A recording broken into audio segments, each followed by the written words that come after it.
Isang two-tier cake nga po pala tayo for today's video. Ayan na guys, good morning or maayong adlaw sa inyong tanan. McQueen theme po pala ang ating cake dito guys. And ang size po nito is 6x3 and 8x3. Yan po ang regular size ng aking two-tier cake. But nakadepende pa rin po sa inyo kung ano po yung gusto nyong size na i-order. And last time nakagawa nga ako nung 8x5 and 6x5 and syempre magkaiba po sila ng price. And this time guys, sa cake ko na to, ang ginawa ko po is dalawang flavor po. Yung sa baba po natin na tier ay moist chocolate and then yung sa taas naman is yung ube na moist, yung ating ginawa na flavor din. And ayan guys, nakikita nyo, naglalagay po tayo dyan ng pink na kulay. Hindi ko alam kung pink ba yan. Very light pink lang.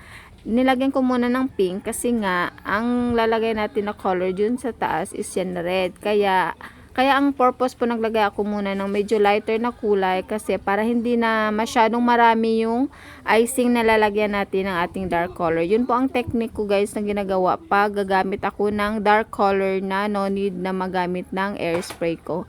And this time guys is naglalagay ako nitong kanyang checkered na yung design kasi is checkered na white and black. So, ang ginawa ko na lang is nagprint na lang ako nung black na topper na yan. And then, saka ko kinat para gawin na lang ganyan window by window na pag-apply dyan sa ating cake. Kasi sabi ko, pag icing po kasi ang gagamitin ko dyan, ipapipe po isa-isa, ay parang mahirap, nakakapagod yun siya guys gawin. Yung parang siya, yung ipapipe mo, isa-isa yung pastar na design dyan para maglabas yung kanyang checkered. So, ang technique ko din na ginawa dyan is nag-print na lang ng mga toppers.